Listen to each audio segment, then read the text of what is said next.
This is Ritu and welcome to study more knowledge. तो CTET के previous year questions हम discuss कर रहे हैं और इस वीडियो में हम डिस्कस करेंगे सोशल साइंस पैडागोजी के प्रीवियस ईयर क्वेश्चंस जो कि लिए गए हैं 23 जनवरी 2023 से। तो ये क्वेश्चंस आपको विद एक्सप्लेनेशन इनका सोल्यूशन मिलेगा और इसी तरह से मैं सभी क्वेश्चन पेपर जो है सॉल्व करवाऊंगी लेटेस्ट वाले 2022 के और 23 के। तो स्टार्ट करते हैं हमारी आज की class. You can also follow me social media, Facebook page है, इंस्टा आईडी या टेलीग्राम चैनल, लिंक आपको डिस्क्रिप्शन मिल जाएगा, तो वहाँ से भी आप ज्वाइन कर सकते हैं। क्वेश्चन है, आप जिस शहर, कस्बा या गांव से संबंध रखते हैं उसके कम से कम 10 व्यवसायों की सूची बनाइए और ये पता लगाइए कि वे कितने समय से विद्यमान हैं। तो ये जो क्वेश्चन दिया गया है, ये क्वेश्चन विद्यार्थियों की किस समझ को आंकने का प्रयास करता है, ये आपको यहाँ पर बताना है। 3 दिए गए हैं यहाँ पर शब्द। तो यहाँ पर सही ऑप्शन की मैं बात करूँ तो इसको हम देखने से पहले इंग्लिश में भी देख लेते हैं इसको।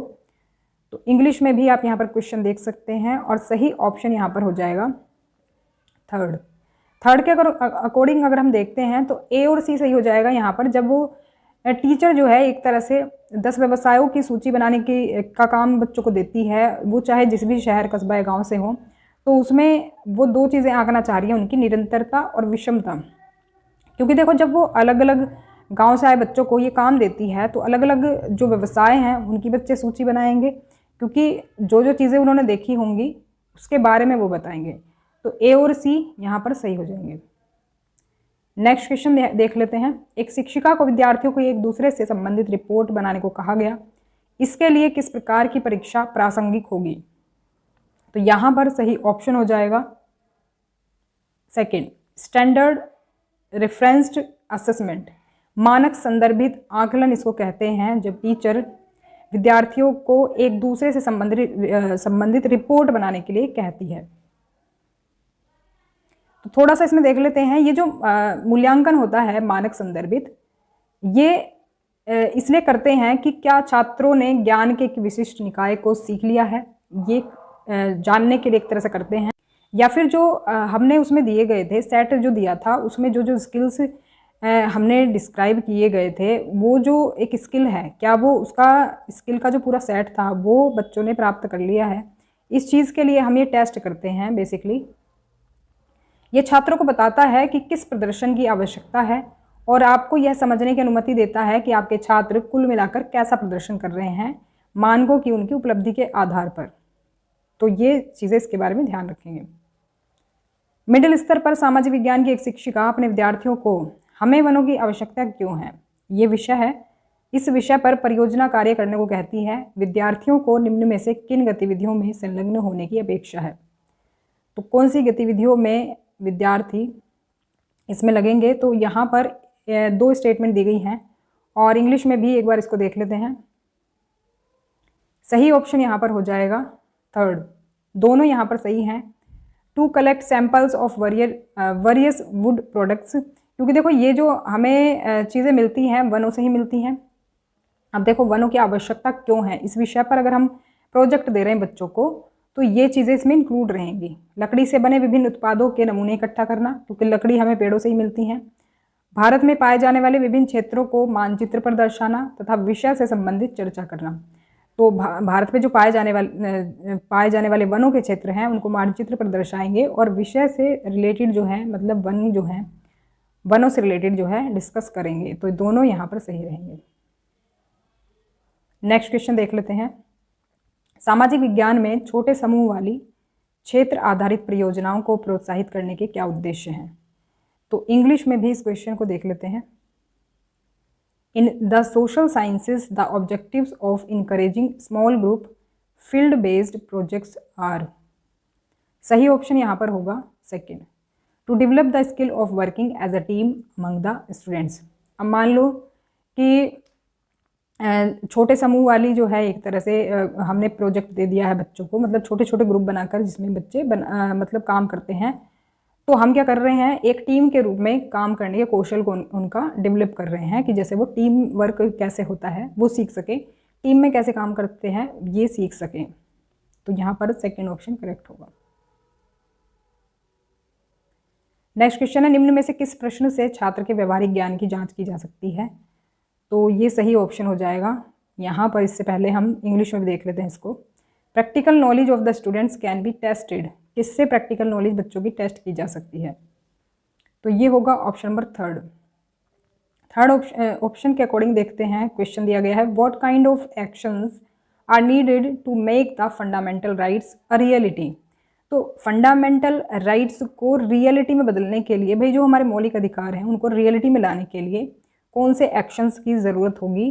तो ये एक तरह से प्रैक्टिकल नॉलेज को टेस्ट करता है ये क्वेश्चन, व्यवहारिक ज्ञान, क्योंकि देखो ये चीज़ें उन्होंने रियल लाइफ में भी होते देखी होंगी जिसमें अधिकारों की बात आती है।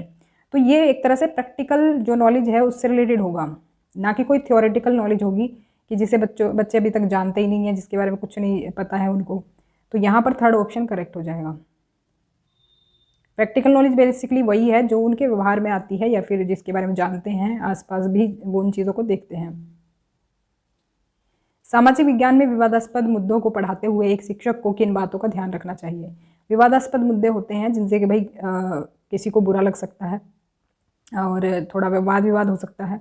तो ऐसा कोई मुद्दा है जैसे कि भाई जाति व्यवस्था पर भी हो सकती है वो चर्चा, या फिर कोई और टॉपिक हो सकता है, मार्जिनलाइजेशन हो सकता है। यहाँ पर इंग्लिश में भी देख लेते हैं इसको। तो कंट्रोवर्शियल अगर कोई इशू है तो किस तरह से इसको हम टैकल करेंगे? तो यहाँ पर सही ऑप्शन हो जाएगा third. Proper planning should be done and discussions should be held so that respect and dignity are maintained. तो हम एक तरह से पूरी प्लानिंग करेंगे, उचित योजना बनाकर विचार विमर्श कराया जाए ताकि सम्मान और गरिमा बनी रहे। ऐसा नहीं करेंगे कि भाई मान लो हम अनटचेबल कास्ट के बारे में पढ़ा रहे हैं, मार्जिनलाइजेशन के बारे में पढ़ा रहे हैं, कुछ उसमें आदिवासी ग्रुप्स भी हो सकते हैं। तो योजना बनाएंगे भाई किस तरह से हमें वो डिस्कशन करना होगा और मतलब सबका सम्मान और गरिमा भी बनी रहे, ऐसा ना हो किसी के जो भावनाएं हैं उनको ठेस पहुंचे। थर्ड ऑप्शन यहाँ पर करेक्ट हो जाएगा। उच्च ज्वार होता है जब, देखो ये जो क्वेश्चन है ये कंटेंट वाले पार्ट का है जो कि पैडागोजी के बीच में दिया गया है। अभी क्योंकि ये सेक्शन हम कर ही रहे हैं कंप्लीट, तो इसी में मैंने इंक्लूड कर लिया है। तो यहाँ पर ये हो जाएगा option number 1 correct.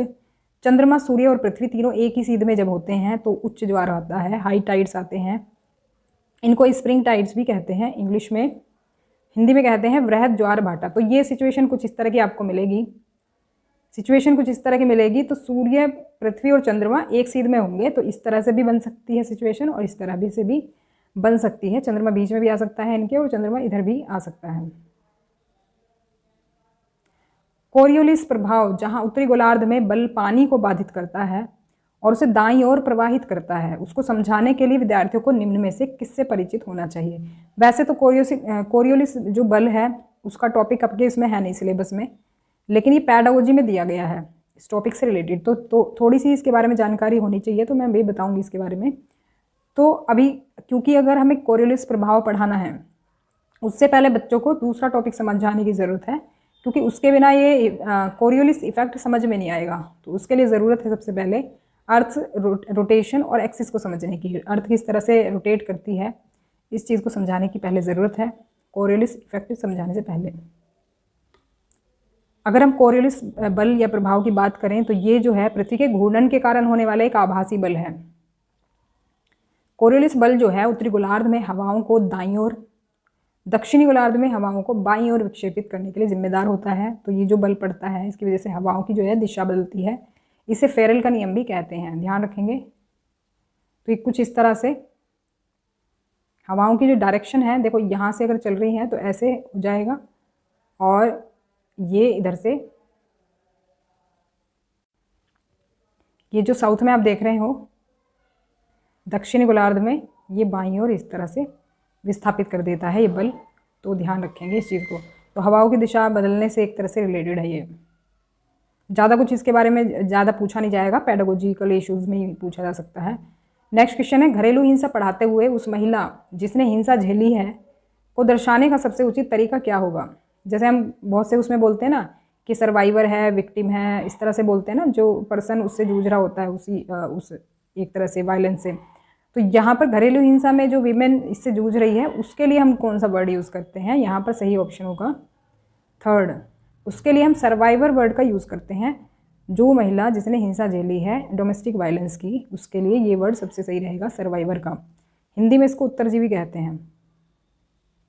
Next question है, भारतीय लोकतंत्र में समानता विषय की आप कक्षा में कैसे चर्चा करेंगे, उपयुक्त विकल्प चुनें। अगर भारतीय लोकतंत्र में समानता विषय पढ़ाना है तो कैसे हम उसको टॉपिक को इसमें इंक्लूड कर सकते हैं चर्चा में। यहाँ पर इंग्लिश में भी आप देख सकते हैं इसको। सही ऑप्शन हो जाएगा 4th, A, B और D। तो यहाँ पर थर्ड नहीं होगा, थर्ड को छोड़ करके बाकी सभी हो जाएंगे। तो कैसे हम समानता को पढ़ाएंगे लोकतंत्र में। लोकतंत्र में जो समानता मिली हुई है सभी को मिली हुई है, तो हमें मिले हुए मौलिक अधिकार के रूप में हम इसे चर्चा में शामिल कर सकते हैं। एक परिपूर्ण जीवन के लिए एक आदर्श गुण के रूप में, भाई परिपूर्ण जीवन किसी भी व्यक्ति का तभी होगा कि भाई एक तरह से जब समानता मिलेगी समाज में विद्यमान असमानताओं को उजागर करते हुए।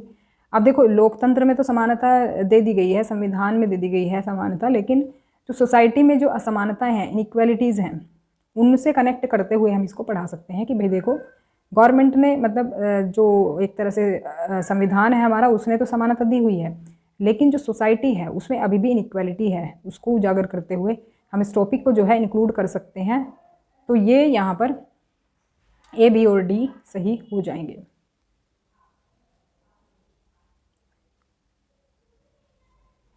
तो ये थी हमारी आज की क्लास। वीडियो पसंद आई हो तो लाइक करें, शेयर करें ज़्यादा से ज़्यादा लोगों को, सब्सक्राइब करें चैनल को अगर आप चैनल पर नए हैं तो, और ऐसे ही सभी न्यूज़ एंड अपडेट्स के लिए चैनल को सब्सक्राइब करना ना भूलें।